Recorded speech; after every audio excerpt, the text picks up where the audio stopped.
talk about the immediate changes to the Pima County Sheriff's Department if you become the chief law enforcement officer of our county? Well, thanks for getting to this point, John, because I feel this is most important.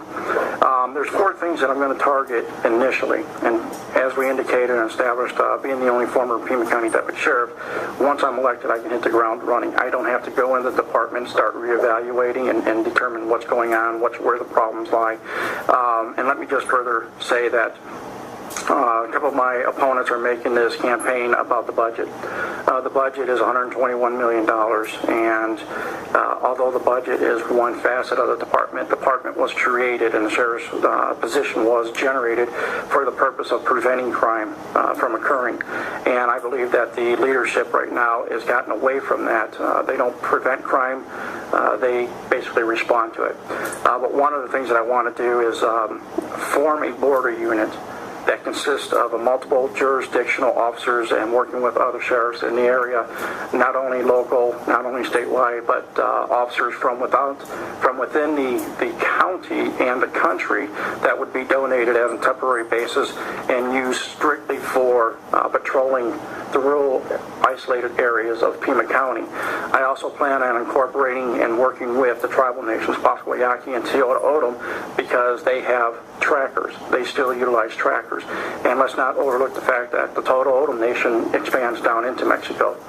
So with this multiple jurisdictional task force, I believe we can combat the crime that comes in the border as well as across the border. We have UDAs, or undocumented aliens, that come in across the border, and if they cannot afford to pay a coyote to bring them over, they are then required to carry marijuana, cocaine, methamphetamines, or whatever the choice of drugs are.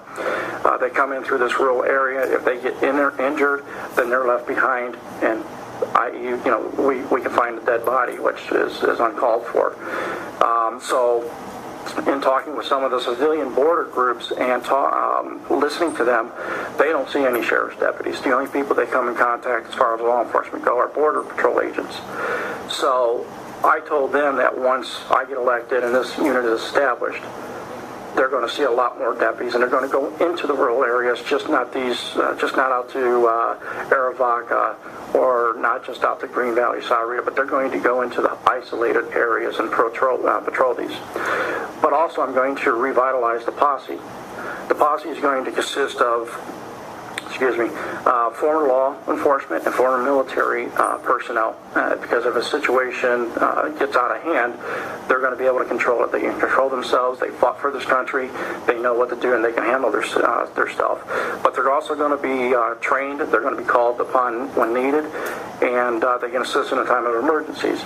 So the posse is also going to have access to horseback as well as foot patrol.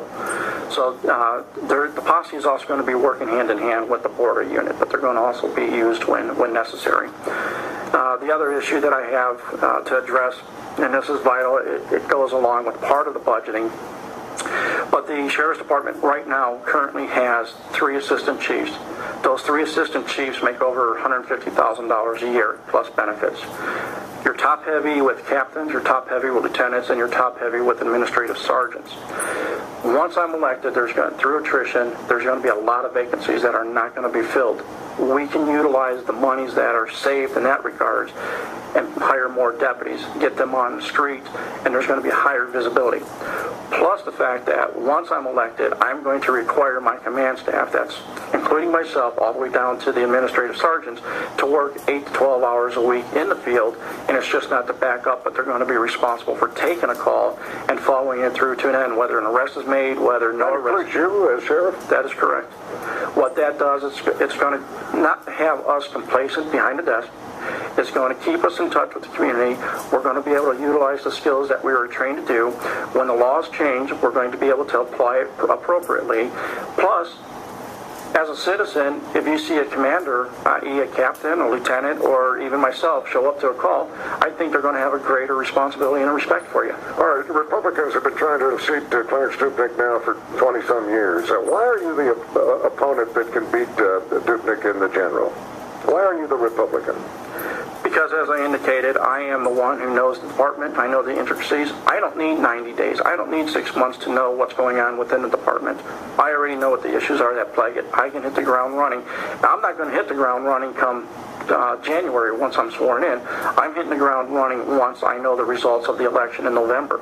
All right, if people want to help you, they can go to www.frederickforsheriff.com. That's FREDERICK for sheriff.com, and they'll find out more about you there. They can communicate with you there. That's correct. Your campaign, right? That's correct. And let me just further say, John, that I've received since the 20 months of campaigning, December 2010, and this is before the incident January 8th of 2011.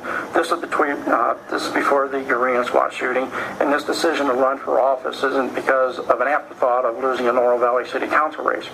This decision was made because I knew there was a lack of leadership, and it's just not with the elected official. It trickles down through the command staff. 2011, early 2011, Dubnik was interviewed, and he said he wants to retire and move to Maui. When he came out and announced his re-election, he gave 3 talking points about what are the most important goals. One is to reduce crime. Second is to a faster response time, and the third one was to improve the jail conditions. My question is, what have you been doing for 30 years? He's not a hands-on sheriff. I'm going to be a hands-on sheriff. I'm going to be wearing a uniform. I'm going to be taking calls, and the people of Pima County are going to be happy to see that the elected official is actually out doing his job. All right, to learn more about Terry Frederick, you just go to www.frederick, FREDERICK for sheriff.com. A lot of information there, and you can communicate with Terry about his campaign for sheriff. Hope you